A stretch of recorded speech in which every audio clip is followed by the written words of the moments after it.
ആശാസമരം വിമോചന സമരത്തോട് താരതമ്യപ്പെടുത്തിയ എം.എ. ബേബിക്ക് മറുപടിയുമായി കെ മുരളീധരൻ.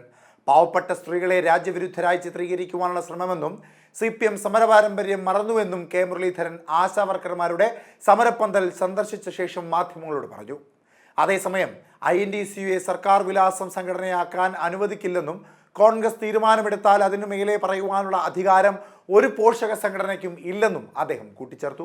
ഇതൊക്കെ ആ പാവങ്ങളായിട്ടുള്ള സ്ത്രീകളെ വെറുതെ എന്താ പറയുന്നത് ദേശവിരുദ്ധരായി ചിത്രീകരിക്കരുത്. അധികാരത്തിൻ്റെ ഹുങ്കിൽ സമരം പോലും മാർക്സിസ്റ്റ് പാർട്ടി മറന്നു എന്നുള്ളതിൻ്റെ ഉദാഹരണമാണ് പുതിയ ജനറൽ സെക്രട്ടറി ഇങ്ങനെ അഭിപ്രായം പറഞ്ഞിട്ടുള്ളത്. APC പ്രസിഡന്റ് ഔദ്യോഗികമായി തന്നെ താക്കീത് ചെയ്തുകൊണ്ടുള്ള കത്ത് നൽകിയിട്ടുണ്ട്. ഇവിടെ ഒരു കാര്യം മനസ്സിലാക്കേണ്ടത്, കോൺഗ്രസ് പാർട്ടി ഒരു തീരുമാനം എടുത്താൽ അതിൻ്റെ മേലെ പറയാനുള്ള അധികാരം ഒരു പോഷക സംഘടനകൾക്കും ഇല്ല. കഴിഞ്ഞ കുറച്ച് കാലമായി കോൺഗ്രസിൻ്റെ ദേശീയ നേതൃത്വം എടുത്തിട്ടുള്ള തീരുമാനം INTUCയെയും ഇതുപോലെ പോഷക സംഘടനയാക്കി അവർ കണക്കാക്കുന്നുണ്ട്. ആ നിലയ്ക്ക് കോൺഗ്രസിൻ്റെ സംസ്ഥാന അധ്യക്ഷനൊരു അഭിപ്രായം പറഞ്ഞാൽ അതിൽ നിന്നും ഒരു ഇഞ്ച് പോലും മാറാനുള്ള അവകാശം ആർക്കുമില്ല. അത് INTUCക്കും ബാധകമാണ്. ഞാൻ പറഞ്ഞാൽ വളരെ ശക്തമായിട്ടുള്ള നിലപാട് ഇക്കാര്യത്തിൽ പാർട്ടി സ്വീകരിച്ചിട്ടുണ്ട്.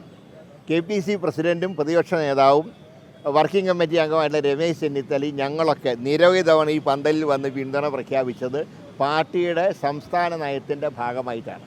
ഇതിനു പുറമെ AICCയുടെ ജനറൽ സെക്രട്ടറി ശ്രീ KC വേണുഗോപാലും പാർട്ടിയുടെ അഖിലേന്ത്യാ നയം ഇവിടെ പ്രഖ്യാപിച്ചിട്ടുണ്ട്. UDFൻ്റെ ഘടകകക്ഷി നേതാക്കളും അവരുടെ അനുഭാവം പ്രഖ്യാപിച്ചിട്ടുണ്ട്. അതാണ് ഫൈനൽ. അതിനപ്പുറം ആരെന്ത് പറഞ്ഞാലും ശരി, പാർട്ടി നിലപാടും UDF നിലപാടും വ്യക്തമായി കഴിഞ്ഞു. അതുകൊണ്ട് ഈ സമരം പൊളിക്കാൻ ആര് ശ്രമിച്ചാലും, ഏത് ട്രേഡ് യൂണിയനാണ് ഇത് പൊളിക്കാൻ ശ്രമിച്ചാൽ അവർ പരാജയപ്പെടുകയുള്ളൂ. ഞങ്ങൾ ഈ സമരത്തിൻ്റെ കൂടെയുണ്ട്. അതൊരിക്കലും മാറ്റാൻ സമ്മതിക്കില്ല. കാരണം അധ്വാനിക്കുന്ന തൊഴിലാളി വർഗത്തിൻ്റെ പാർട്ടിയാണ് INTUC. അതിനെ സർക്കാർ വിലാസം സംഘടനയാക്കാൻ ആര് ശ്രമിച്ചാലും നടക്കില്ല. അക്കാര്യത്തിൽ 101% പാർട്ടി ഉറച്ചാണ് മുന്നോട്ട് പോകുന്നത്.